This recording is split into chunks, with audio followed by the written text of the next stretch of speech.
Hello students. तो आज हम स्टार्ट करने जा रहे हैं अपने एक्सरसाइज 3.1। ठीक है, इससे पहले वाली वीडियो में हमने इसका कॉन्सेप्ट और सारे के सारे एग्जांपल्स डिस्कस कर लिए। तो आज की इस वीडियो में हम एक्सरसाइज 3.1 को डिस्कस करेंगे। तो एक्सरसाइज 3.1 में आपके काफ़ी सारे क्वेश्चंस हैं, 7 क्वेश्चंस हैं और कुछ कुछ क्वेश्चंस में काफ़ी पार्ट्स भी हैं, 4-5 पार्ट्स है। ठीक है, तो हम ट्राई करेंगे इस एक्सरसाइज को 2 वीडियो में कवर करने का। 2 वीडियो में हम ये पूरी एक्सरसाइज 3.1 आपकी डिस्कस कर लेंगे। ठीक है, तो आज की वीडियो में अभी हम एक्सरसाइज 3.1 को स्टार्ट करते हैं। तो मैं नोट पे आपका एक्सरसाइज 3.1 स्टार्ट कर दूँ। आपका चैप्टर नंबर 3 एक्सरसाइज 3.1। ठीक है, तो अब हम स्टार्ट करेंगे हमारा क्वेश्चन नंबर 1 से। आई होप कि आपने जो मैंने अभी तक पुराना पढ़ाया है वो आप सारा रिवाइज करके आए हैं, क्योंकि देखो अगर रिवाइज करके आओगे तभी आपको आगे के कॉन्सेप्ट समझ में आएंगे, क्वेश्चंस आप कर पाओगे। ठीक है, नहीं तो फिर ऐसे नहीं हो पाएगा। ठीक है, तो अभी हम स्टार्ट करते हैं हमारा एक्सरसाइज 3.1 से। तो पहला क्वेश्चन क्या कह रहा है, form the pair of linear equations in the following problems. ठीक है, आपको इसमें लीनियर इक्वेशंस को फॉर्म करना है and find their solutions graphically. अगर वो इंटरसेक्टिंग लाइंस है तो उनके सॉल्यूशंस आप ग्राफिकली फाइंड आउट करोगे, यानी आपको लीनियर इक्वेशंस पूरी फॉर्म करनी है, देन उसको ग्राफ पे प्लॉट करना है और जो सॉल्यूशन होगा, अगर इंटरसेक्टिंग लाइंस होंगी आपकी, अगर ये लाइंस ऐसे इंटरसेक्टिंग कुछ बनती है तो आपका यहाँ पे सॉल्यूशन एक आ जाएगा। पैरेलल लाइंस में कोई सॉल्यूशन नहीं आएगा, और जो आपकी कोइंसिडेंट लाइंस होंगी वो तो उस पर इन्फिनिटली मैनी सॉल्यूशन आएगा। तो ये आपको फाइंड आउट करना है कि लाइंस बनेंगी कैसे। ठीक है, उनको और उनके जो सॉल्यूशंस है ग्राफिकली निकालने होंगे। ओके, सो हमने ऐसे क्वेश्चंस अभी एग्जांपल्स में भी करे हैं, जिसमें हमने ये वाला क्वेश्चन किया था जिसमें ये जो एक चंपा होती है वो कुछ पैंट्स और स्कर्ट्स खरीदती है और उसको वर्ड प्रॉब्लम्स की हेल्प में वो बताती है कि उसने कितने परचेज करे। तो हमने ये इसकी इक्वेशन बना के इसको ग्राफ में प्लॉट किया था। ठीक है, तो ये भी हमने करा था इससे पहले, जो ये लाइन्स की थी, जिसमें ये वाला जो एग्जाम्पल था इसमें भी ये वाला क्वेश्चन किया था, जिसमें आपको दोनों इक्वेशन डायरेक्ट दी हुई थी, आपने इसको प्लॉट किया था लाइंस को ग्राफ पे और देन एक सॉल्यूशन फाइंड आउट किया था। ठीक है, तो अब हम दोबारा से इसमें वही चीज करने जा रहे हैं एक्सरसाइज 3.1 में। सो क्वेश्चन नंबर 1 का फर्स्ट पार्ट देखते हैं। तो क्या बोला है, 10 students of class 10th took part in maths quiz. Okay, 10 students है जिन्होंने क्विज में पार्टिसिपेट किया। If the number of girls is 4 more than the number of boys. ठीक है, अगर आप गर्ल्स के और बॉयज के टर्म्स में इक्वेशन दी हुई है आपकी, ठीक है, तो find the number of boys and girls who took part in the quiz. अच्छा, तो देखो हमेशा याद रखना, अभी आपका question linear equation in 2 variables का है, तो आपको कोई 2 वेरिएबल्स आइडेंटिफाई करने होंगे कि वो कौन से हैं और उस पर फॉर्म करोगे आप इक्वेशन। तो यहाँ पे आपको देखकर दिख रहा है कि एक तो आपको बॉयज दिया हुआ है और एक तो आपको गर्ल्स दिया हुआ है। इक्वेशन में जो बात हो रही है, एक तो 10 स्टूडेंट्स पार्टिसिपेट कर रहे हैं और दूसरी बात ये दी हुई है कि गर्ल्स जो है वो बॉयज से ज्यादा है। तो यानी आपको एक चीज तो क्लियर है कि आपको जो एक एक्स लेना है वो गर्ल्स को लेना है। ठीक है, ये यहाँ पे इंक ना चलती नहीं है ढंग से, प्रॉब्लम हो जाती है यहाँ लिखने में। ठीक है, तो मैं यहाँ पर अभी फिलहाल शॉर्ट में बता रही हूँ, गर्ल्स को एक्स लेना है और अगर आप बॉयज को वाई लो तो आपके 2 वेरिएबल्स में इक्वेशंस हो जाते हैं। ठीक है, फिर बोला है आपके मैं यहाँ पे लिख देती हूँ नोट पे, तो हम यहाँ पे लिख देते हैं late the number of girls. आपको इसको अपनी फॉर्म में मतलब वर्ड की फॉर्म में आपको अपने हेल्प से लिखना है। ठीक है, let the number of girls participated, let the number of girls जिन्होंने पार्टिसिपेट किया in quiz B X and the number of boys participated in quiz B Y। मतलब आप गर्ल्स को एक्स ले लिया, बॉयज को वाई ले लिया, आप चाहो तो बॉयज को एक्स ले लो या गर्ल्स को वाई ले लो। ठीक है, यहाँ शॉर्ट में लिख देती हूँ, ये तो आपने पूरी वर्ड्स के फॉर्म में लिखी लाइन, ऐसे करके आपको पेपर में लिखना होगा। अभी फिलहाल मैं आपको समझाने के लिए यहाँ पे छोटा सा एक में लिख देती हूँ, गर्ल्स एक्स हैं आपके और बॉयज आपके वाई हैं। ठीक है, ओके, हमने लिखी। अब हम क्वेश्चन पे चलते हैं।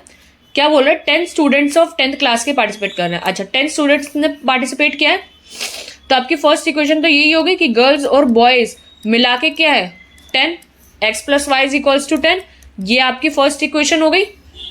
सेकेंड चीज क्या बोली है कि if the number of girls is 4 more than, यानी गर्ल्स जो है अगर इफ जो नंबर ऑफ गर्ल्स है वो 4 ज्यादा है नंबर ऑफ बॉयज से, तो आपको फाइंड आउट करना है। तो यानी आपकी जो नंबर ऑफ गर्ल्स हैं वो 4 ज्यादा है बॉयज से, तो आपके जो गर्ल्स हैं वो x हैं, यानी जो आपकी x है और यहाँ पे y है। अब यहाँ पे जो गर्ल्स हैं वो 4 ज्यादा है बॉयज से, ठीक है। तो यानी ये जो आपका गर्ल्स होंगे, देखो ध्यान से समझो इस लाइन को, आपकी जो गर्ल्स है वो ज्यादा है, बॉयज कम है, तो गर्ल्स के बराबर आने के लिए बॉयज में हमको 4 ऐड करना होगा, तब जाके ये गर्ल्स के बराबर आएंगे, ठीक है। क्वेश्चन में क्या लिखा होता कि if the girls is 4 more than the number of boys, आपकी जो गर्ल्स है वो 4 ज्यादा है बॉयज से, तो यानी गर्ल्स जो है नंबर में ज्यादा है बॉयज से, ठीक है 4। तो हमको अगर इक्वल करना होगा गर्ल्स के, तो अगर हम बॉयज में 4 और ऐड कर दें तो ये गर्ल्स के बराबर आ जाएंगे, ठीक है। तो x is equals to y plus 4। I hope समझ में आ गया होगा, ठीक है। अब हमारा ये थोड़ा वैसे फॉर्म में आ गया, ठीक है। x is equals to y plus 4। आप इसको चाहो ना तो अपने टर्म में इधर लिख लो x और y एक साथ, x minus y is equals to 4, ठीक है। अब ये आपकी दोनों इक्वेशन आ गई, ये सेकंड इक्वेशन आपकी वही फॉर्म करके लिख दी मैंने, और ये आपकी फर्स्ट इक्वेशन आ गई। अब आपको पता है ग्राफ में प्लॉट कैसे करते हैं, इन दोनों इक्वेशन को एक तरफ करके लिखो और दोनों के आपको वही x और y वाली टेबल बनानी होगी, जिससे आपके 2 पॉइंट्स निकल सके और आप उनको ग्राफ पे प्लॉट कर सको, ठीक है। तो पहली इक्वेशन मैं यहाँ लिख लेती हूँ। आपकी जो फर्स्ट इक्वेशन है which is x plus y is equals to 10, और जो आपकी सेकेंड इक्वेशन है, एक सेकेंड, जस्ट 1 सेकेंड, ठीक है। तो हमारी जो सेकेंड इक्वेशन है वो कौन सी है, x minus y is equals to 4, ठीक है। अब हमारे को इसमें x और y वाली टेबल बनानी होगी, एक x की और एक y की, ठीक है। आपको एटलीस्ट 2 पॉइंट्स चाहिए होते हैं एक लाइन को ड्रॉ करने के लिए, चाहो तो 3 भी ले सकते हो, बट अब मैं 3 नहीं लूंगी क्योंकि आपके पास पेपर में कोई इतना टाइम नहीं है कि जो आप 3 पॉइंट निकालने बैठो। चाहो तो निकाल सकते हो, बट 2 में भी आपका काम हो जाएगा, ठीक है। आपने ये x और y की एक टेबल ड्रॉ कर लेनी है, और यहां पे आप लिख लोगे पॉइंट, कि जो आपका जो पॉइंट बनेगा x और y से वो कौन सा बनेगा। अच्छा, मैंने बताया था पॉइंट बनाने के लिए एक बार आप x को 0 रख दो तो y की वैल्यू हो जाएगी, और एक बार y को 0 रख दो तो x की वैल्यू हो जाएगी, ठीक है। अब हम यहाँ पर अगर x को 0 रख देते हैं तो ये क्या हो जाएगा, 0 plus y is equals to 10, यानी y की वैल्यू आपकी 10 है। और अगर आप एक बार y को 0 रख दोगे तो यहाँ पर x की वैल्यू 10 आ जाएगी, यहाँ पे x बचेगा तो x की वैल्यू 10 आ जाएगी। तो आपका पॉइंट क्या हो गया, 0,10 एंड 10,0, ठीक है। आपका 0,10 और 10,0 मैंने बताया पॉइंट हमेशा आपका x और y के कोऑर्डिनेट में बनेगा। जो आपका पॉइंट होगा वो हमेशा x, y कोऑर्डिनेट होगा, और यहाँ पे भी जो पॉइंट होगा हमेशा x, y का कोऑर्डिनेट होगा। सबसे पहले x का कोऑर्डिनेट और देन y का कोऑर्डिनेट होगा। ऐसे यहाँ पर करो, x minus y is equals to 4 है, एक बार x को 0 रख दोगे तो ये टर्म एक बार 0 हो जाएगी, तो माइनस का y इज इक्वल्स टू 4, तो y की वैल्यू माइनस का 4 आई यहाँ पर, ठीक है। एक बार हमने x को 0 रखा तो y की वैल्यू -4 आई। अब y को एक बार 0 रख लो तो यहाँ पे फिर क्या वैल्यू आएगी, जब अगर आप यहाँ पर x minus y is equals to 4 में y को 0 रख दोगे तो x की वैल्यू 4 आ जाएगी सिंपल, तो आपकी x की वैल्यू 4 आ गई। तो यहाँ पर जो पॉइंट बना आपका वो कौन सा हुआ, 0, माइनस का 4 और यहाँ पे 4,0, ठीक है। तो आपके दोनों पॉइंट्स निकल के आ चुके हैं। अब आप इनको प्लॉट कर सकते हो। ये मैं रब कर लेती हूँ, ये वाला पार्ट, ये जो मैंने यहाँ पे समझाया है मैं इसको हटा देती हूँ, ठीक है। तो अब यहाँ पर एक लाइन ड्रॉ करोगे आप, यहाँ पे मैं एक ग्राफ ड्रॉ कर देती हूँ जिसमें देखो 10 तक आपको बनाना होगा, x में भी 10 तक और y में भी 10 तक, ठीक है। तो आपको ग्राफ थोड़ा बड़ा बनाना होगा, अब मेरे पास यहाँ पे इतना स्पेस नहीं है जो मैं बड़ा बड़ा बनाऊँ, तो आप चाहो तो 1 1 का गैप लेकर भी बना सकते हो। मैं यहाँ पर 2 2 का गैप लेकर बनाऊंगी, ठीक है। यहाँ पे x और x डैश और y और y डैश और x डैश जहाँ पे आपके नेगेटिव होंगे वो आपका बनेगा, और ये जो पॉइंट होगा बीच का ये होता है ओरिजिन का 0,0 वाला पॉइंट, ठीक है। अब यहाँ पर हमारे को 10 तक चाहिए। आप चाहे तो यहाँ पर 1 2 3 4 करके लेबलिंग कर सकते हो 1 1 का गैप लेकर।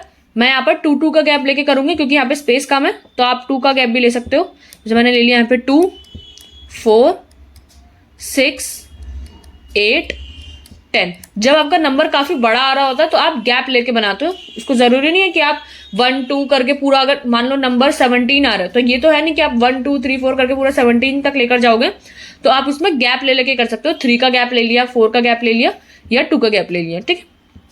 यहाँ पे लोगे माइनस का 2, माइनस का 4, माइनस का 6, माइनस का 8 एंड माइनस का 10, ठीक है। हमने ये 5 बना लिए और यहाँ पे ऊपर भी ये बनाओगे।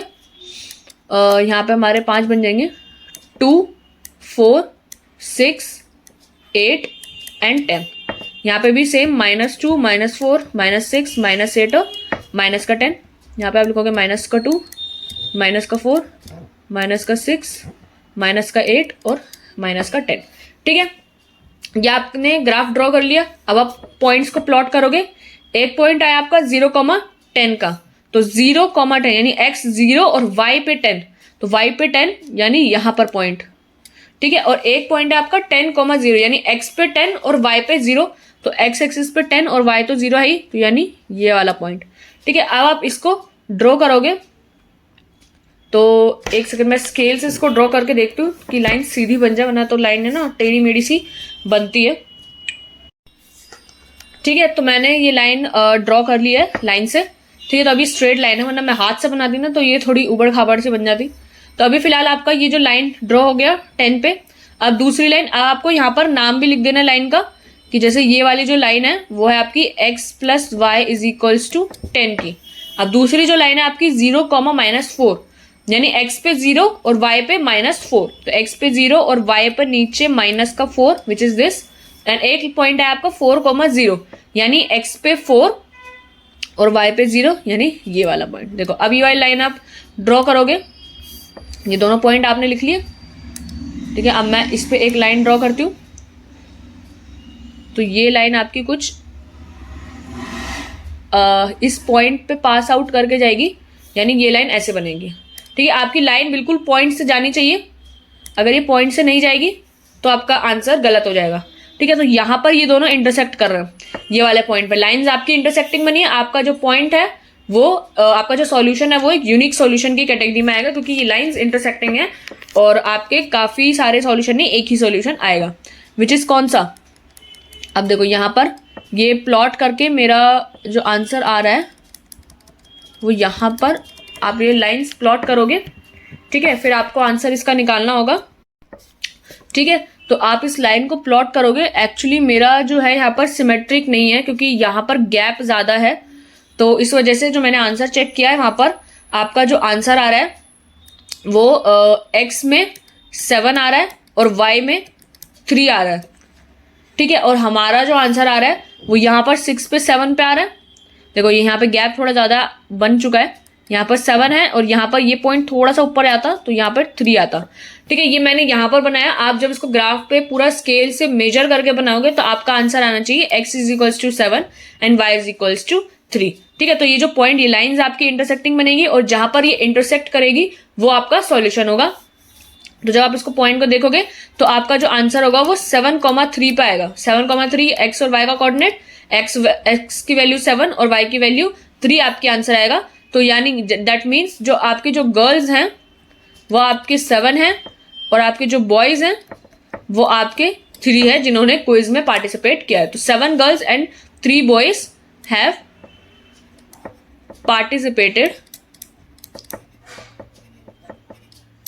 participated in the quiz, ठीक है। आपको सॉल्व ऐसे ही करना है, जैसे आपने 2 पॉइंट निकाले, दोनों पॉइंट निकाल के आपने ऐसे ग्राफ में प्लॉट करना है। और जब आप प्लॉट करोगे इस लाइन का नाम लिखोगे, ये वाली जो लाइन हमने बनाई वो थी x minus y is equals to 4 की। x minus y is equals to 4 की लाइन थी और ये x plus y is equals to 10 की लाइन थी। आपने प्लॉट किया इसको पॉइंट्स निकाल के, तो ये जहाँ पे पॉइंट प्लॉट होंगे, ये मेरा मेजरमेंट इस यहाँ पे ठीक नहीं है, तभी थोड़ा आंसर 7 तो आ रहा है, बट यहाँ पे 3 के जस्ट 2 पे आ रहा है। आज उसको स्केल से प्लॉट करोगे ना अपनी कॉपीज में ड्रॉ करके, तो आपका आंसर 7,3 पे आंसर आएगा। ठीक है, तो ये तो हमारा क्वेश्चन नंबर 1 का फर्स्ट पार्ट कंप्लीट होता है यहाँ पर। ठीक है, ये जो हमारा था एक सेकेंड, ये जो हमारा क्वेश्चन नंबर 1 का फर्स्ट पार्ट था ये कंप्लीट होता है यहाँ पर। अब हम चलते हैं इसके सेकंड पार्ट पे। जो आपका इसका सेकंड पार्ट है वो एक बार देखते हैं। ठीक है, तो ये वाला पार्ट हमारा डन हो गया। अब जो सेकंड वाला पार्ट है ये आपका, ठीक है, क्या कह रहा है, 5 pencil and 7 pens together cost 50 rupees. ठीक है, एक इक्वेशन इस पे, वेयर है 7 पेंसिल 5 पेन की टुगेदर कॉस्ट क्या है 46 रुपीज। तो बस आपको कॉस्ट ऑफ 1 पेंसिल और 1 पेन की कॉस्ट वही है। पेंसिल को आप x ले लो, पेन को y ले लो, तो आपको दो इक्वेशन में आपको वेरिएबल आपको पता है पेंसिल x पेन y, तो आपको एक इक्वेशन ये बन जाएगी 50 वाली और दूसरी इक्वेशन आपकी ये 46 वाली बन जाएगी।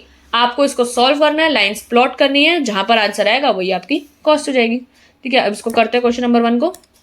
आपको पेंसिल और पेन दे रखा है, तो हम लिख लेते हैं लेट पेंसिल कॉस्ट बोला है ना हमारे को, let cost of 1 pencil be x। Let इसको पेंसिल को रब कर लेते हैं, पेंसिल ने cost of 1 pencil, let cost of 1 pencil be x and cost of 1 pen be y।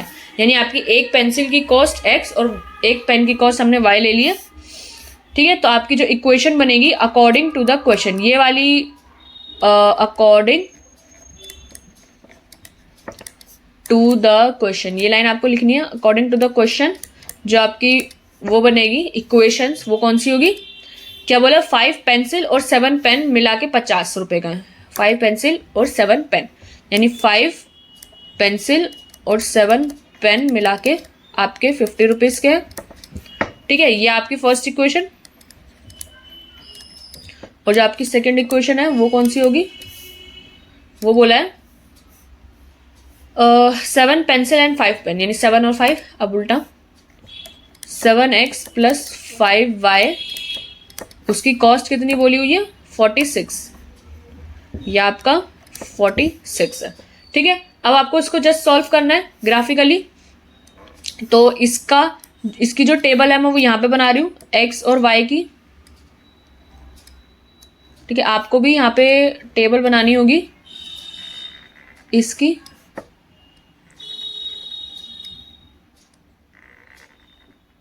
और इसकी टेबल मैं यहाँ पे बनाऊंगी x और y की।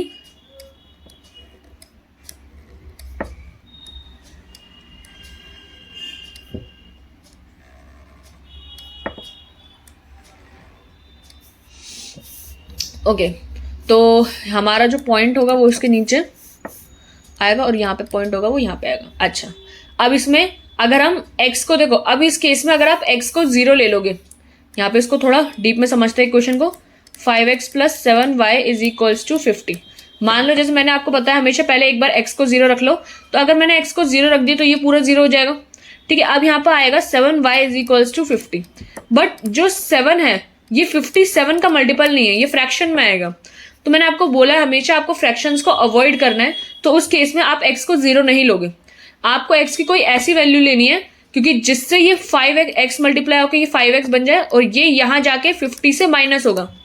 आपका हमेशा 5x जो है वो यहाँ पे 50 से माइनस होगा, तो 7y is equals to 50 minus 5x।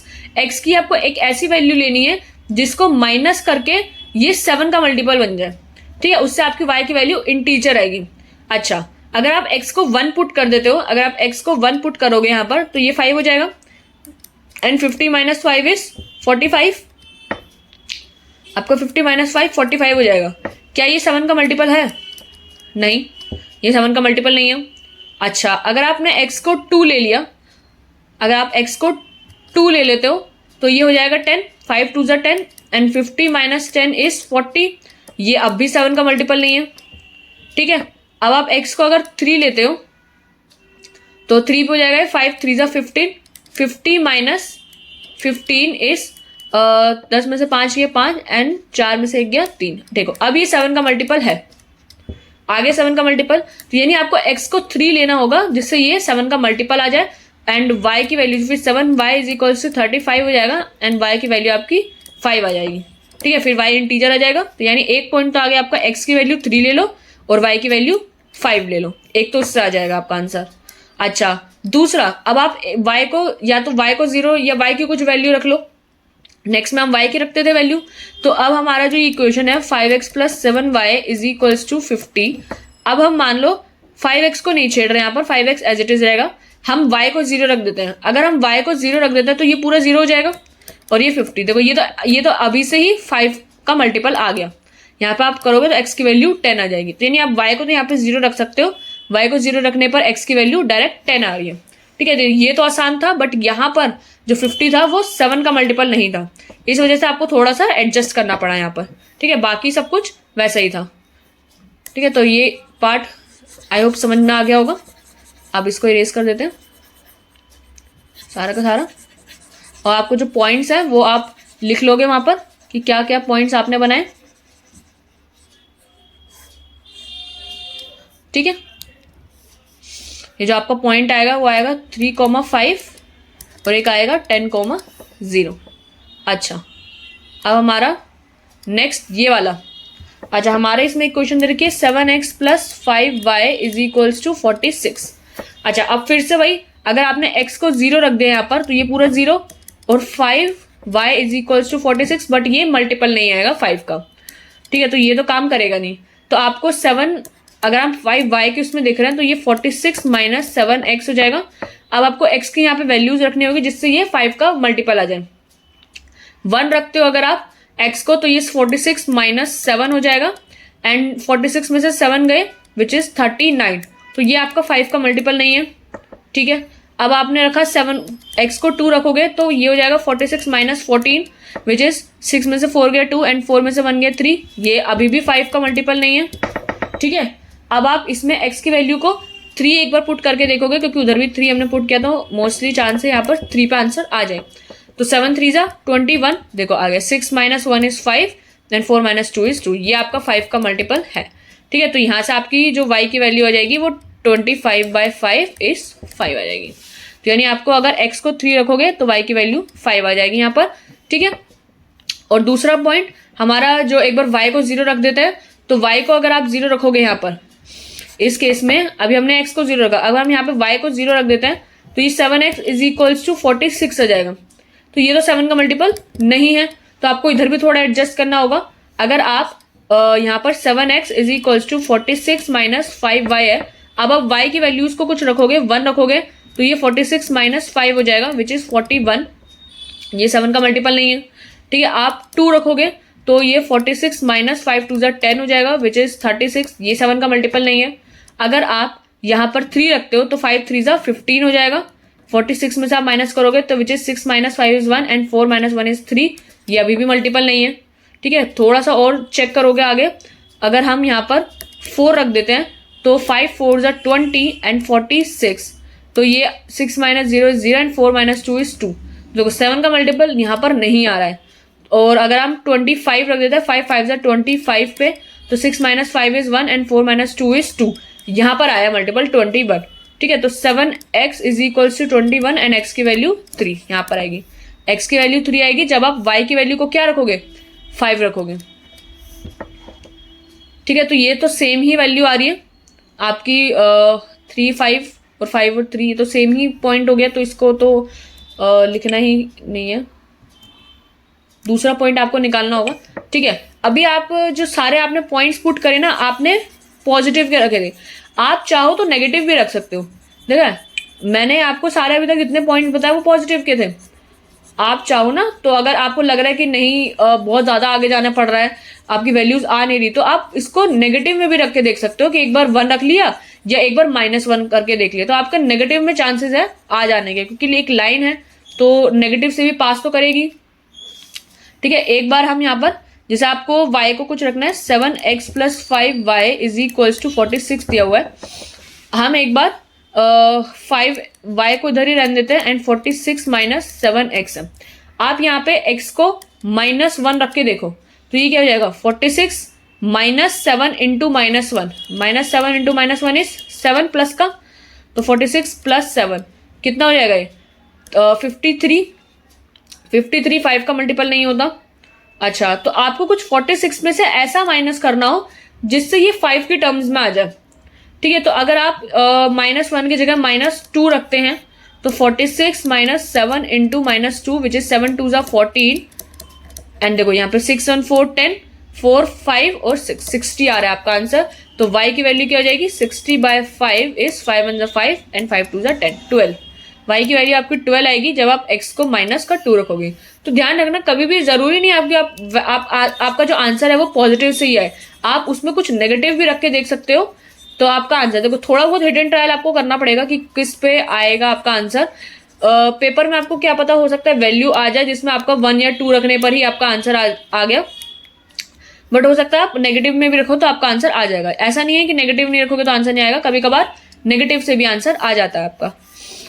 ठीक है, तो यहाँ पे पॉइंट कौन सा आया 3,5 और -2 और 12 का। अब आपको यहाँ पर y 12 तक एक्सीड करा है तो हमारे को गैप में रखने पड़ेंगे पॉइंट्स, क्योंकि यहाँ पर भी x 10 तक जा रहा है और यहाँ पर y 12 तक जा रहा है। तो आप जब बनाओगे इसको प्लॉट करोगे ग्राफ पे, मैं यहाँ पर ग्राफ बनाती हूँ इसका। ठीक है, ये थोड़ा सा नीचे, हाँ। अब यहाँ पर एक स्ट्रेट लाइन बनाते हूँ। एक सेकेंड। ठीक है, आप यहाँ पर एक ग्राफ बनाओगे, थोड़ा सा लंबा सा बनाते हैं। ठीक है,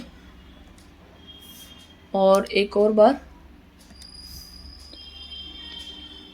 आपका नीचे ऊपर तो y 12 तक है ना, तो थोड़ा नीचे से स्टार्ट करते हैं ताकि नीचे तक बन जाए।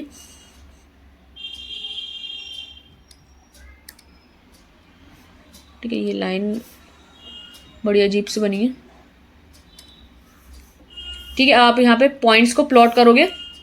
आपका जो ये है y है, ये y' है, ये x है, ये आपका x' है। ठीक है, आप यहाँ पे पॉइंट्स प्लॉट करोगे।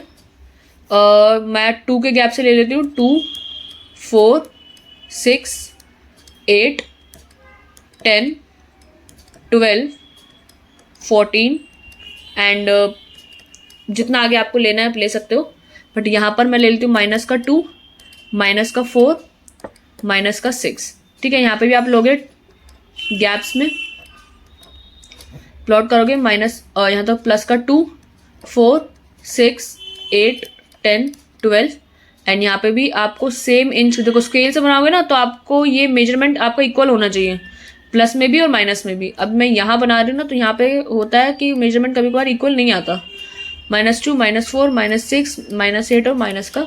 ठीक है, अब आप यहाँ पे लाइंस प्लॉट करोगे। देखो यहाँ पे दिख रहा है आपका जो कॉमन पॉइंट है वो 3,5 का है, तो यानी यही आपका सॉल्यूशन में भी आएगा। जब आप इसको प्लॉट करोगे ना 3,5 x पे 3 और y पे 5, पहले मैं ये वाला प्लॉट कर रही हूँ। ठीक है, तो x पे 3 और y पे 5, आप x पे 3 और y पे 5 यानी 4 के ऊपर जस्ट यहाँ पे एक पॉइंट आया आपका यहाँ पर, और एक है -2 और 12, -2 यानी x पे -2 और 12 y पे 12, आपका y पे 12 यानी यहाँ से ये जो पॉइंट है -2 से जाएगा यहाँ पे और ये लाइन बनेगी। ठीक है, ये जो लाइन बनेगी आपकी इस पॉइंट को क्रॉस करते हुए बनेगी, थोड़ी सी लंबी इसको करें अगर हम। ठीक है, तो ये लाइन कुछ ऐसी बनेगी आपकी। और अगर हम दूसरी लाइन को प्लॉट करें विच इज 3,5 आपका यही वाला पॉइंट है, 3,5 वाला यही, और 10,0 x पे 10 और ये 0 ये वाला पॉइंट। तो यानी आप अगर यहाँ पर लाइन बनाओगे ठीक है, ये 3,5 और 10,0 वाली लाइन बनाओगे तो ये लाइन आपकी कुछ इस तरीके की बनेगी। आप इसको लंबा कर लोगे, ठीक है। तो ये लाइन आपकी, ये वाली जो लाइन है आपकी, ये 7x यहाँ पे लिख लोगे, ये वाली लाइन जो आपकी 7x + 5y = 46 वाली है, ठीक है। और आपकी ये वाली जो लाइन है वो आपकी 5x + 7y = 50 वाली है, ठीक है। आपका ये जो ये कॉमन पॉइंट वैसे भी आपको यहाँ दिख गया था कि ये कॉमन पॉइंट जो है वो आपका ये है, ठीक है। ये जो आपका कॉमन पॉइंट आया है 3,5 का, यही आपका आंसर है,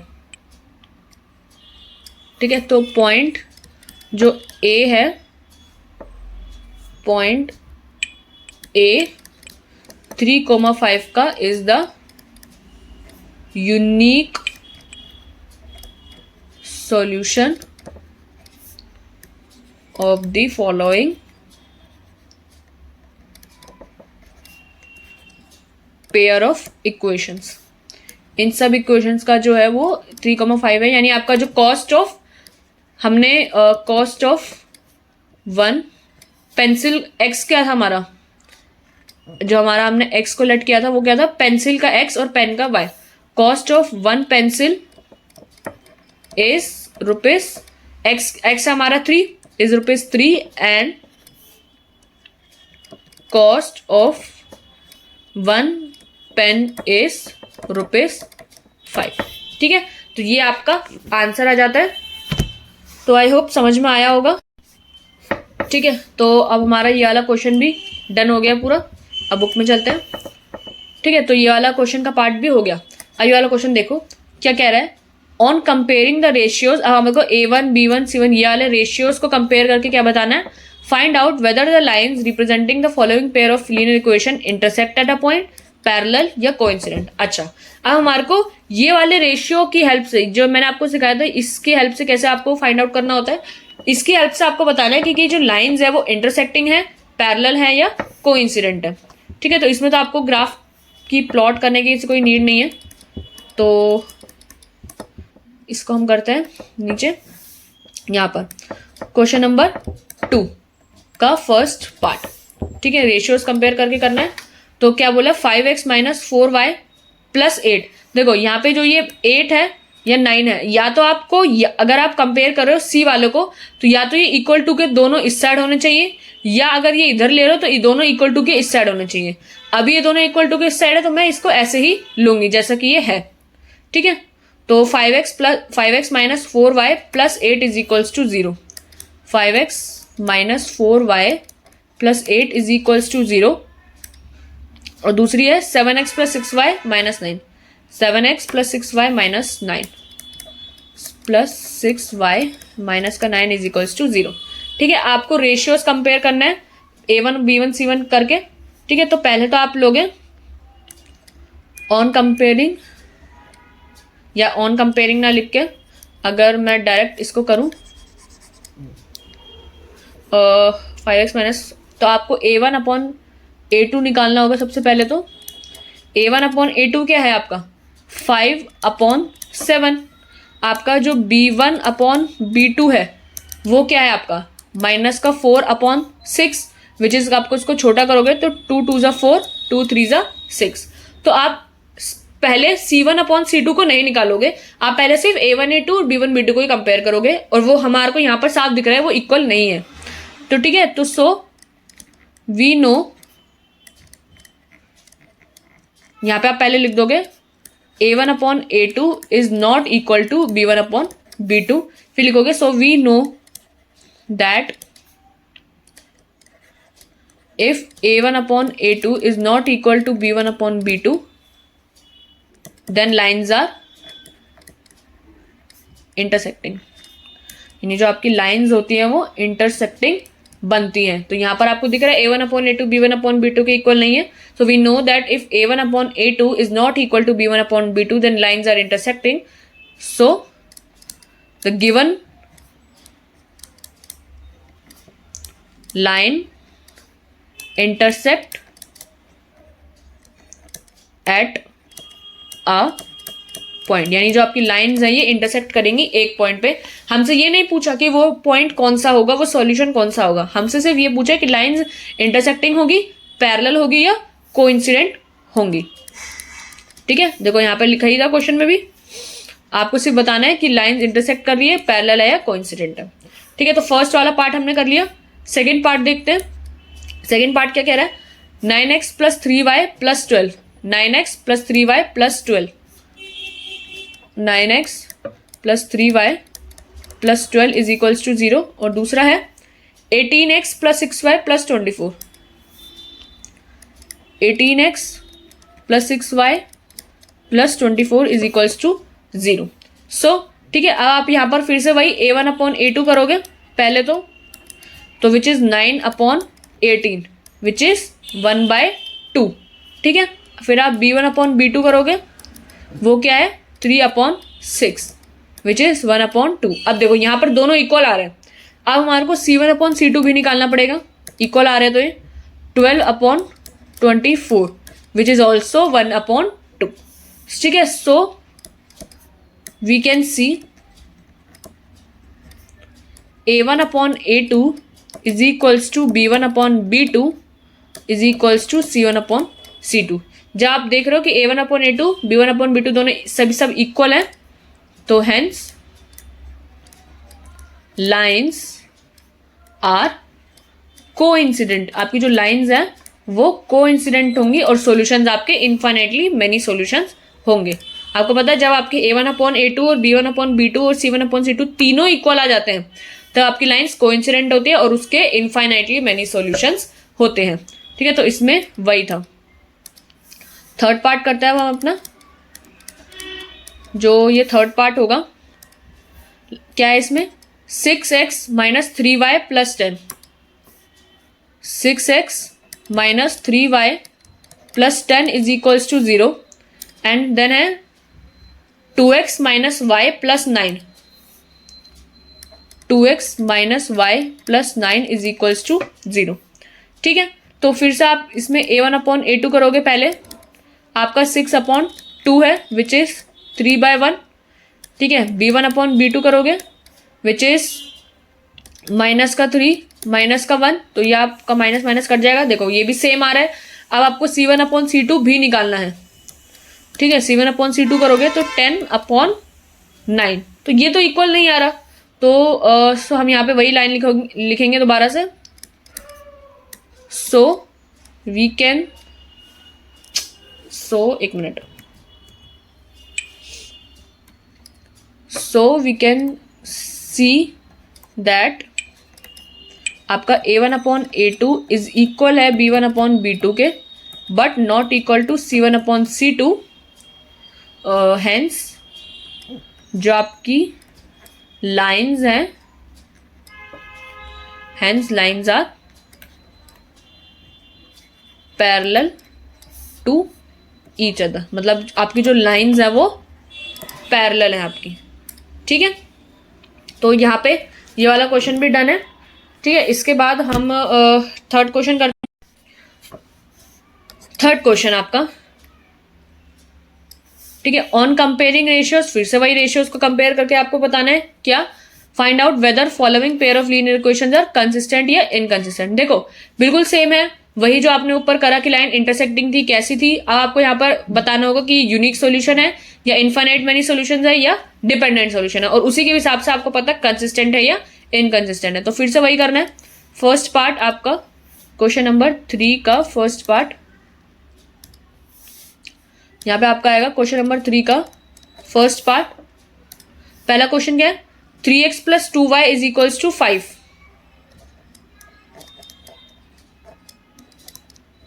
3x + 2y is equals to 5 और 2x - 3y is equals to 7। 2x - 3y is equals to 7। ठीक है, तो आपको फिर से वही a1/a2 is 3/2, b1/b2 is equals to 2/-3। देखो पहले ही दिख गया आपको A1/A2 जो 3/2 है और B1/B2 उल्टा है, तो यानी आपका इक्वल तो है ही नहीं। आप चाहो तो C1/C2 भी निकाल सकते हो, बट उसकी कोई नीड है नहीं, विच इज़ 5/7, तो ये तो वैसे ही इक्वल है नहीं। सो आपकी जो लाइन्स हैं, so we can C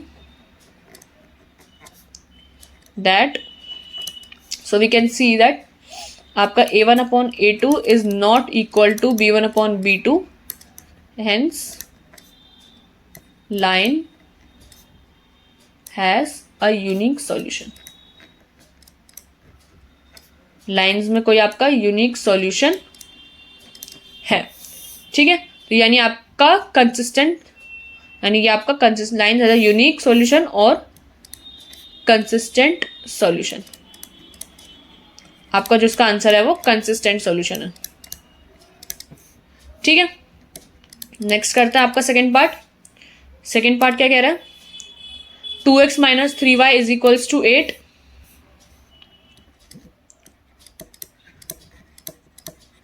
to x minus 3y is equals to 8। 4x - 6y is equals to 9। 4x - 6y is equals to 9, ठीक है। तो फिर से आप यहाँ पर A1/A2 करोगे, विच इज 2/4। 2/4 इज 1/2। B1/B2 करोगे, which is -3 -6, which is also 1/2। अच्छा, अब यहाँ पे A1/A2 और B1/B2 आपका इक्वल आ रहा है, तो आपको C1/C2 भी निकालना होगा, विच इज 8/9। तो ये तो देखो इक्वल ही नहीं आया, तो यानी ये लाइंस क्या है? पैरेलल है, और पैरेलल लाइंस का इनकंसिस्टेंट सॉल्यूशन होता है। तो वही चीज लिखोगे।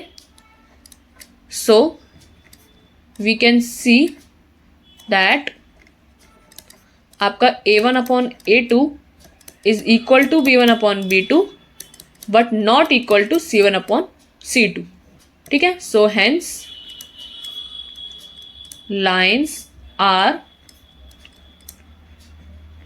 Parallel to each other and has inconsistent solution. तो ये आपका जो इसका आंसर होगा वो इनकंसिस्टेंट सॉल्यूशन होगा, ठीक है। यहाँ पे इनकंसिस्टेंट और यहाँ पर कंसिस्टेंट का आंसर आया। तो अब हमारा थर्ड पार्ट इसमें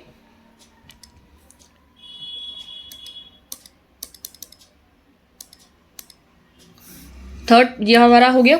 थर्ड पार्ट क्या है? 3/2x + 5/3y। 3/2x + 5/3y 2x + 5/3y is equals to 7, और 9x - 10y is equals to 14। 9x - 10y is equals to 9, क्या था मैं तो भूल गई। 9x - 10y is equals to 14, ठीक है। ये वाला है। आपको इसमें भी वही A1/A2 करना है। सबसे पहले तो A1/A2 क्या है आपका यहाँ पर? 3/2 डिवाइड बाय 9। देखो जब आपका ऐसे होता है ना, 9 के नीचे कुछ नहीं होता तो 1, जब आपका ऐसे आ जाता है तो आप इसको कैसे लिखते हो फिर? 3/2 जो 9 है, यहाँ पे 9/1 है, तो मल्टीप्लाई होके हो जाता है यहाँ पर 1/9। जब आप इसको नीचे से ऊपर लेके जाओगे, जैसे ये डिनोमिनेटर में अभी फिलहाल ये फ्रैक्शन 4 का हो गया, तो आप ये 9/1 को ऊपर लेके जाओगे तो ये उल्टा हो जाएगा, रेसिप्रोकल, विच इज 3/2 × 1/9, और ये कट के आ जाएगा आपका 1/6, ठीक है। आप इसको वैसे ऐसे भी लिख सकते हो तो डायरेक्ट, अगर आपको पता हो तो 3/2 डिवाइड बाय 9, नीचे 9 है तो यानी यहीं पे 9 आ जाता है, तो ये डायरेक्ट यहाँ पे कट के आया था, 3 3 = 9, एंड यहाँ पे भी 1/6 आपका आ जाता है, ठीक है। अब हम यहाँ पर B1/B2 भी देख लेते हैं। B1/B2 क्या है आपका? 5/3, और अब मैं यहाँ पे इधर ही लिख रही हूँ डायरेक्ट, और नीचे क्या है? -10 यानी 5 2 = 10, तो ये क्या आ रहा है? -6 यानी -1/6, तो ये तो 1/6 है, ये माइनस का 1/6 है, तो ये तो इक्वल है ही नहीं पहली बात। सो आपको सी का निकालने की जरूरत है नहीं, वो वैसे भी दिख रहा है 7/14 आएगा तो 1/2 आएगा, वो भी इक्वल है ही नहीं। So we can C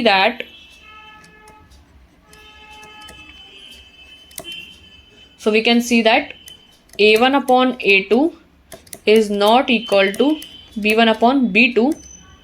So the lines intersect at a point. Intersect at a point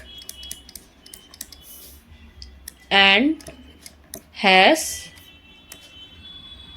consistent solution, यानी आपके इस लाइन के जो सॉल्यूशन होंगे वो कंसिस्टेंट होंगे। ठीक है, तो हमारा ये वाला पार्ट भी डन है। अब फोर्थ पार्ट देखते हैं। 5x - 3y = 11। ठीक है, तो ये वाला पार्ट देख लेते हैं। आपका फोर्थ पार्ट क्या है? 5x - 3y = 11। 5x - 3y = 11 and दूसरा है माइनस का 10x + 6y, माइनस का 10x + 6y =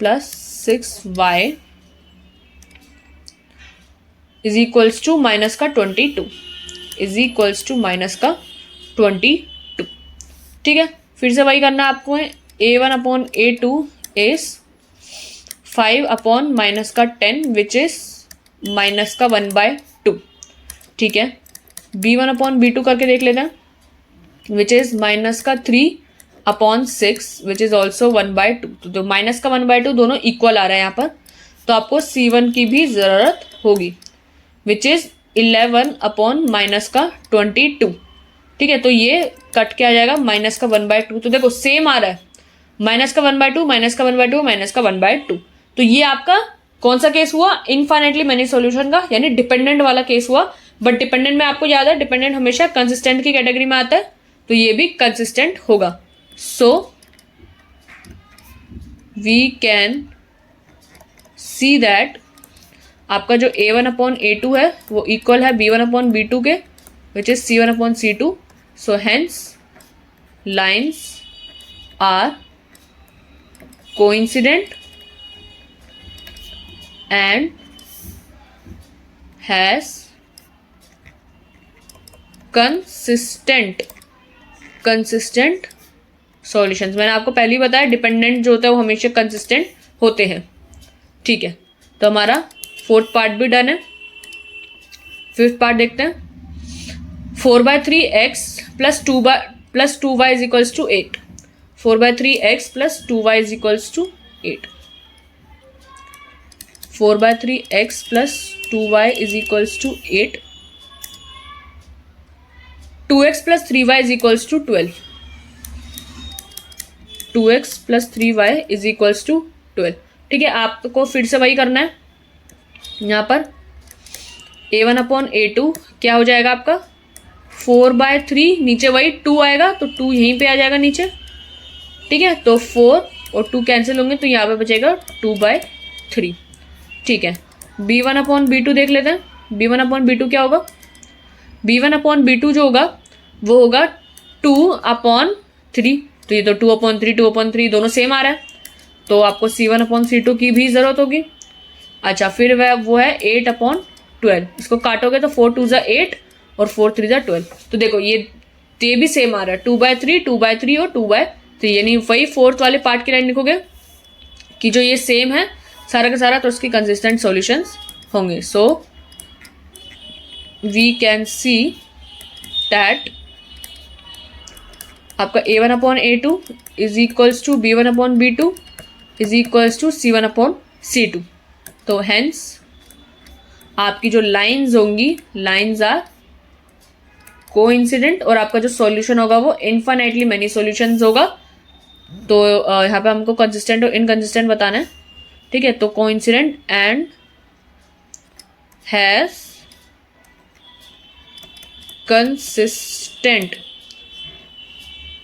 कंसिस्टेंट सॉल्यूशंस। तो आपके जो लाइंस हैं वो कोइंसिडेंट है और उसके कंसिस्टेंट सॉल्यूशंस है। ठीक है, तो हमारा ये वाला भी पूरा हो जाता है। क्वेश्चन नंबर 4, तो क्वेश्चन नंबर 4 के भी आपके 4 पार्ट्स है। क्या कह रहा है question number 4, which of the following pair of linear equations are consistent और इनकंसिस्टेंट। देखो वही है, सेम सवाल कि आपके कंसिस्टेंट है इनकंसिस्टेंट है। इफ कंसिस्टेंट तो ऑब्टेन द सॉल्यूशन ग्राफिकली। ओहो, अच्छा ये क्वेश्चन अगर होता है कंसिस्टेंट तो आपको इसके ग्राफ बनाने होंगे और प्लॉट करने होंगे। तो ये वाला क्वेश्चन जो है अब हम अपनी नेक्स्ट क्लास में करेंगे। यहाँ से क्वेश्चन नंबर 4 से हम यहाँ आगे कंटिन्यू करेंगे, ठीक है, क्योंकि ये बड़ा है। अगर छोटा होता तो मैं इसी वीडियो में करा देती, बट इसमें अगर कंसिस्टेंट निकला तो आपको ग्राफिकली सॉल्यूशंस भी इसके निकालने होंगे, तो ये थोड़ा बड़ा हो जाएगा। तो ये वाला क्वेश्चन यहाँ से आप चाहो तो होमवर्क ले लो या आप करके आना, तो बाकी हम नेक्स्ट वीडियो में तो इसको करेंगे।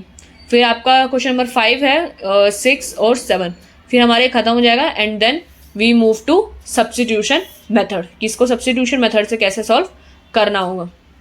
ठीक है, अभी जितना हमने करा उसको रिवाइज कर लेना। ये जो हमारी एक्सरसाइज 3.1 थी वो हमने करी, इसके 5 पार्ट्स हमने डिस्कस करें। पहले में इसको मैं ऊपर करती हूँ। सबसे पहले मैं यहाँ पर एक हाइलाइटर ले लेते हैं जिससे आपको अच्छे समझ में आएगा। ठीक है, एक्सरसाइज 3.1 हमने आज डिस्कस की, तो जिसमें हमने सबसे पहले तो ये क्वेश्चन नंबर 1 का पार्ट किया था कि आपने इक्वेशंस को कैसे फॉर्म करना होता है हमेशा। ठीक है, तो आपको हमेशा क्वेश्चन में 2 बात लिखी हुई होगी जिसकी हेल्प से आपको वो दोनों एक्स को, आपको क्या एक्स लेना है, आपको वाई कौन सा लेना है, वो आपको आइडेंटिफाई करना होगा। जैसे हमारा यहाँ पर गर्ल्स दिया हुआ था और एक बॉयज़ दिया हुआ था, तो गर्ल्स और बॉयज़ की हेल्प से आपने यहाँ पर उसको एक्स ले लिया और उसको एक को वाई ले लिया, और उसकी हेल्प से आपने ये दोनों इक्वेशंस बनाई हैं अपनी। ठीक है, याद रखना अगर आपकी इक्वेशन गलत बनती है तो आपको पूरा क्वेश्चन गलत हो जाएगा। तो सबसे ज़्यादा इंपॉर्टेंस आपको इक्वेशन को ध्यान से फॉर्म करने में देनी होगी। आपकी इक्वेशन गलत नहीं होनी चाहिए, क्योंकि अगर आपका इक्वेशन गलत तो पूरा क्वेश्चन गलत। ठीक है, तो फिर हमने दोनों को सॉल्व कर करके देखा। यहाँ पर पहले x को 0 रखा तो y की वैल्यू आ गई, और y को 0 रखा तो x की वैल्यू आ गई। आपके पॉइंट्स निकल गए, आपने उसको ग्राफ पे प्लॉट किया और आपका आंसर आ गया। ठीक है, लेकिन यहाँ पर तो बड़े इजीली तरीके से क्यों निकल गया, क्योंकि यहाँ पर जो 10 है वो इन दोनों का फैक्टर है, यानी 1 दे रखा है और 1 दे रखा है। तो आपको x को 0 रखा, y को 0 रखा तो कुछ प्रॉब्लम नहीं आई। यहाँ पर भी दोनों के कोफिशिएंट में 1 था, तो 4 इसी का ही फैक्टर चल रहा था, तो इसमें आपको प्रॉब्लम नहीं आई। बट आपने देखा जब सेकंड पार्ट में जब हमने पेंसिल और पेन वाला क्वेश्चन किया, ये आपका क्वेश्चन इंपॉर्टेंट भी बन जाता है, क्योंकि यहाँ पर थोड़ा आपने देखा एडजस्ट करके आपने वैल्यूज को निकाला है। तो ये आप क्वेश्चन थोड़ा कर लेना, ये इंपॉर्टेंट है, क्या पता आ जाए आपके पेपर में। ठीक है, तो हमने पहले तो ये इसकी इक्वेशन बनाना आसान था। जैसे आपको सामने सामने दिया हुआ था कि 5 पेंसिल की कॉस्ट और 7 पेन की कॉस्ट आपकी 50 है, एंड 7 पेंसिल की कॉस्ट और 1 पेन की कॉस्ट 5 पेन की कॉस्ट 46 है। बट यहाँ पर देखो, यहाँ पर 50 जो चल रहा है ना वो 5 से तो हो जाएगा, अगर आप y को 0 रख दोगे तो 5 से तो ये निकल जाएगा। बट 7 जो है वो 50 का मल्टीपल नहीं है। अगर आपने इसको 0 रख दिया तो आपको यहाँ पर x की वैल्यू को एडजस्ट करना हुआ, जिसमें हमने एक बार x को 3 रखा, एक बार x को 10 रखा, तब जाके y की कुछ इंटीजर वैल्यूज आई। ऐसे यहाँ पर नंबर और भी डिफिकल्ट था, 46 था। 46 ना ही 7 का मल्टीपल है ना ही 5 का मल्टीपल है, तो इधर भी आपको काफ़ी ज़्यादा चीज़ें देखनी पड़ी। बट आपको एक चीज़ देखिए यहाँ पे कि अगर आप माइनस की वैल्यूज भी रखते हो तो आपका आंसर जल्दी आ सकता है। आपको क्या करना है, या तो 1 2 3 पुट करके देखा, या एक बार -1 -2 -3 पुट करके देखा। पेपर में आपको ऐसा नहीं होगा कि आपकी इक्वेशन का आंसर आ ही नहीं रहा, यानी मतलब आपने 1 2 3 4 5 6 रख से पुट करके रख लिया। पेपर में आपको ऐसी ही क्वेश्चन आएगी जो आप डायरेक्ट पुट करके रखो 1 2 3 में, तो आपका आंसर आ जाए। बट ध्यान रखना 1 2 3 4 या माइनस का 1 2 3, ठीक है, इतना तो पुट करना ही होगा आपको इसकी कोई इंटीजर वैल्यूज आने के लिए। ठीक है, फिर आपने दोनों के पॉइंट्स निकाल लिए। यहाँ पे इसका पॉइंट निकाला, यहाँ पे इसका पॉइंट निकाला, और फिर यहाँ पे प्लॉट करा दोनों को, और आपका यहाँ पर आंसर आ गया था A पॉइंट।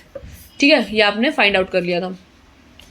फिर आपने ऐसे क्वेश्चन नंबर 2, और ये वाला जो क्वेश्चन था वो आपके रेशियोज का क्वेश्चन था A1/A2 वाले, जिसमें आपको मैंने बताया था कि कैसे मैंने जब आपको इसमें समझाया था कॉन्सेप्ट में, तो हमने ये चीज़ डिस्कस की थी कि जब हमारा रेशियोज का होता है, ये रहा कोफिशिएंट कंपेयर मेथड, ये मैंने आपको समझाया था। अगर किसी ने पिछली क्लास ना देखी हो तो एक बार दोबारा से मैं यहाँ पे रिवाइज करा देती हूँ कि क्या था इसमें।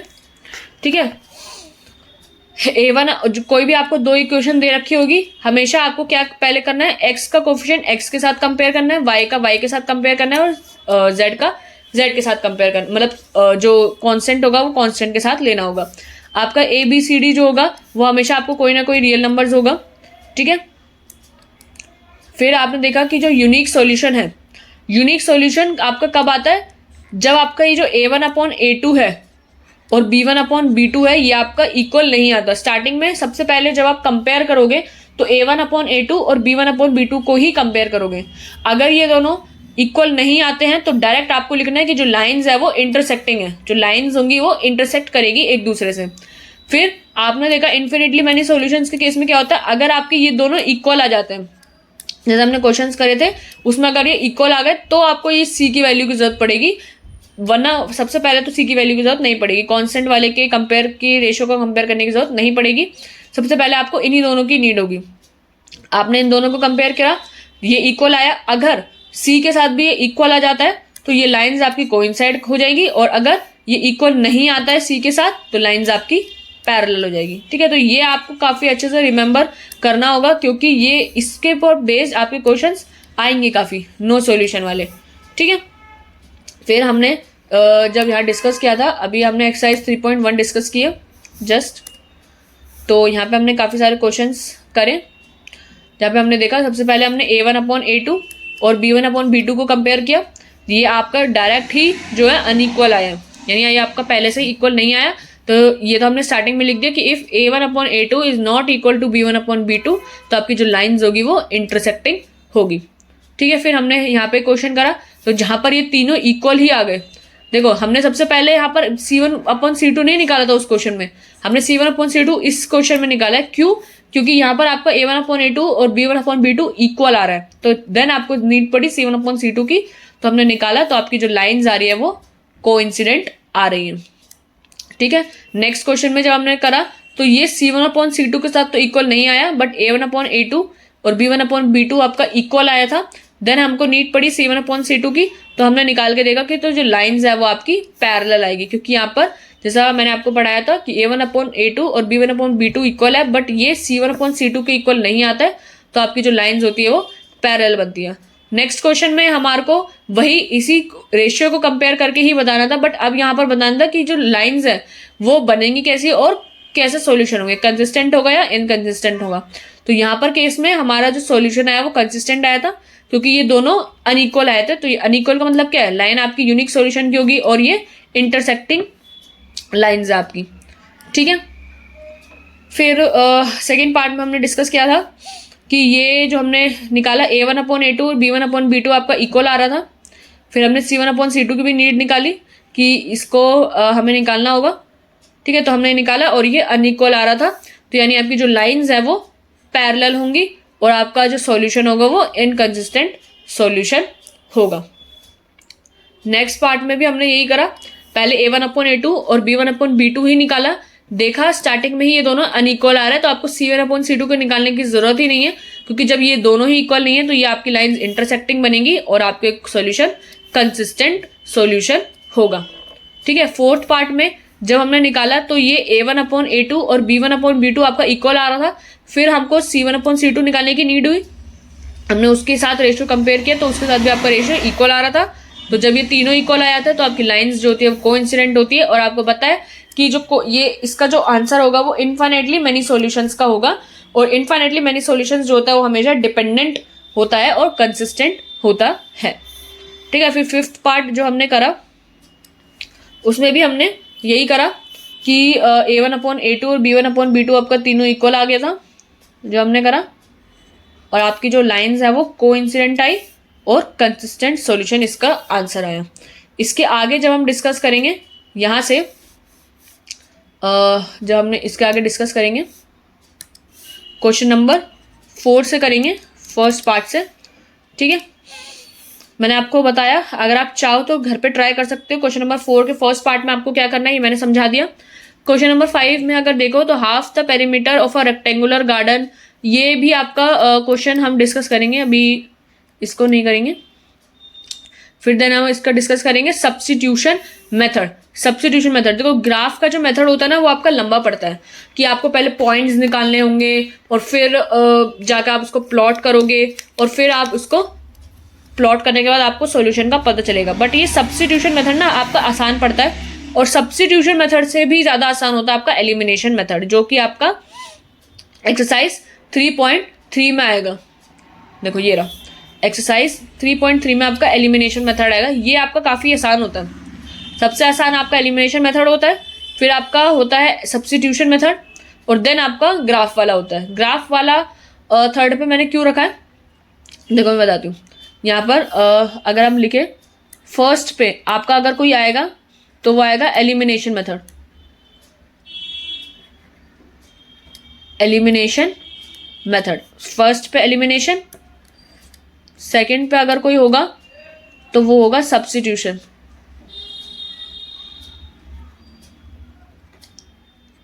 सब्स्टिट्यूशन, और थर्ड पे आपका होगा ग्राफिकल।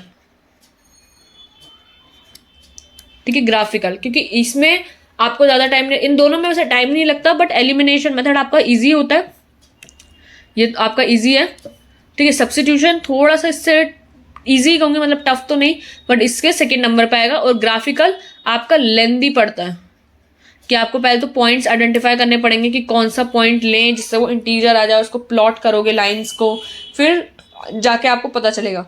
लेकिन जो आपका कोफिशिएंट वाला मेथड था उससे, तो ये वाला मेथड है ना आपका A1/A2 C1/C2 वाला, इससे कम से कम आपको ये पता चल सकता है कि जो आपकी लाइंस हैं वो इंटरसेक्टिंग है, पैरेलल है या कोइंसिडेंट है। ठीक है, तो खत्म करता है आज इस वीडियो को। नेक्स्ट वीडियो में हम क्वेश्चन नंबर 4 से स्टार्ट करेंगे। तब तक जो ये करा है इसको आप खुद से प्रैक्टिस करना अपनी अपनी रफ कॉपीज में, और ट्राई करना इसको बनाने का। और ये जो भी आप ग्राफ बनाओगे याद रखना, सारे जितने भी ग्राफ्स बनाओगे आप, मैं यहाँ पे लिख देती हूँ, ग्राफ्स आप जो बनाओगे पेंसिल से बनाओगे, हमेशा पेपर में पेंसिल से, स्केल, और प्रॉपर नीट एंड क्लीन होना चाहिए ग्राफ, प्रॉपर नीट, ये प्रॉपर नीट एंड क्लीन होना चाहिए, तभी आपको इसमें फुल मार्क्स मिलेंगे, तभी आपको इसमें फुल मार्क्स मिलेंगे। ठीक है, तो आज की वीडियो का हम यहीं पे, ये क्या हो गया, यहाँ पे ही आज की वीडियो को हम एंड करते हैं। फिर हम जब स्टार्ट करेंगे, एक सेकेंड, हमने आज सारे एग्जाम क्वेश्चन डिस्कस कर लिए 1, 2, 3 के। अब हम जो डिस्कस करेंगे वो क्वेश्चन नंबर 4 का फर्स्ट पार्ट से डिस्कस करेंगे। ठीक है, तो सारी चीज़ें आप रिवाइज करके आइएगा, फिर हम इसको ख़त्म करेंगे। ठीक है।